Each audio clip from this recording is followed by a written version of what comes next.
Hello, and welcome to another Page Turning Tuesdays with Tom. I'm so glad you're here.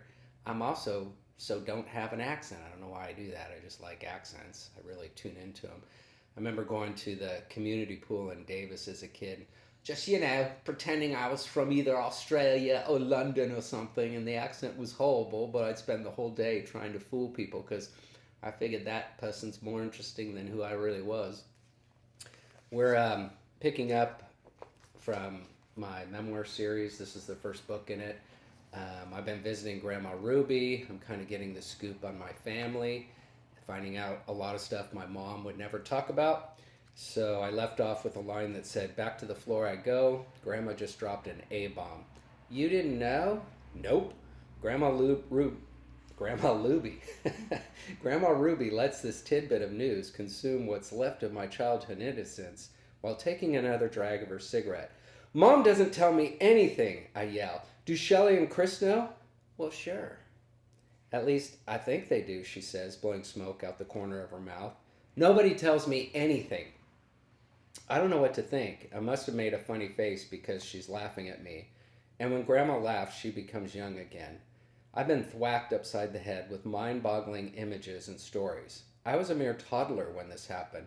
My awareness was limited to nipples and floor patterns. By the time I developed a worldview, it was already occupied by John. He may have lived next door to us in Ohio, but I was too young to remember. He entered my life in San Francisco. I even opened the door for him. Ruby is on a roll. She points to another photo, a row of genetically similar pale-skinned kids. John left his own 6 kids behind and moved to San Francisco and married your mother. She laid that one down like warm frosting. And now, Mom and John are getting a divorce. Well, sure. Mom is going to freak when she finds out I know the truth. John left his wife and kids. No wonder he doesn't love us. He didn't love his own children. How could he possibly love us? Why is our family tree growing in such foul dirt? Why is Grandma cheerfully guiding me down this path laced with landmines? She may be trying to help me deal with my parents' divorce, but honestly, I've had all the truth I can handle for one day. But Ruby isn't stopping now. John was the science editor at the newspaper. He picked your family instead of his own to model for the polio story he wrote. I think I don't, wait, I was on overload now and I couldn't even form a sentence. They must have really loved each other, Grandma says with a trace of mystery. Everything is my mother's fault. She had an affair with John. She initiated the divorce. Oh, honey, it's not all your mother's fault, Grandma says, apparently reading my mind. Your father was not the best daddy and distanced himself from your mother with every new baby. He created a household he could hardly stand. He worked longer hours, took more business trips, and spent too much time with courting the pretty models he hired for his job. My father had the perfect family and was perfectly miserable. Up until now, I'd always looked up to my father through the proud eyes of childish perfection. Now, for the first time, I'm ashamed of him. Everything is his fault. He had affairs and ignored his wife and kids. Their divorce is his fault. I'm so confused. Grandma looks at me and knows I'm spinning. Was John still supporting his 6 kids while he lived with us? Is he still going to support us after the divorce? Are we about to become even poorer? Why are you telling me all this, Grandma? How else are you going to know? Grandma, sensing she shared enough for one day, gets up and starts preparing dinner.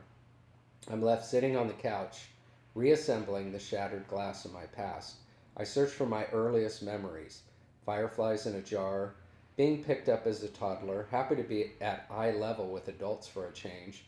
The only thing I remember about living in Ohio is leaving.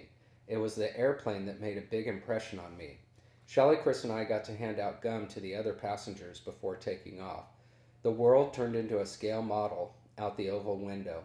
The rest is lost. I must have fallen asleep, and when I woke up, we were living with Peggy and her family on Dolores Street in San Francisco. The first bed I remember sleeping in was in San Francisco. The first car I remember riding in is Peggy's VW bus. My first movie I ever saw was The Jungle Book. We attended our first protest at Kezar Stadium in Golden Gate Park. I stood over live alligators at the Museum of Natural History and rode cable cars up and down hills so steep they belonged in cartoons. These are brief memories, but real, and they come to me in living color. The first house I remember living in is Peggy's apartment on Dolores Street. It's where Danny taught me to spit on the bottom of my feet for better grip, allowing us to shimmy up doorways and down hallways like skilled rock climbers or bored monkeys. We'd fall asleep listening to the sounds of traffic. The room smelled of wood and plaster. Lights from passing cars made scary shapes that would move across the walls, but I felt safe with so many people in the house. Outside the front door is Mission Dolores Park. We never get tired of rolling down the giant dandelion-spotted hills. We play near a Spanish-style church where there's a basin of holy water. Laura and Shelley tell us quite seriously that if we drink a little bit of the water every day, that we'd live forever. We'd cup our hands and drink from it all the time. Then one day the two of them tell us it was all a prank and laughed in our faces. Considering how many germs we swallowed, it's a miracle that none of us got sick and died. I'm going to call that a day. Thank you for tuning in. I'll be back again next Tuesday for another edition of Page Turning Tuesdays with Tom. See y'all.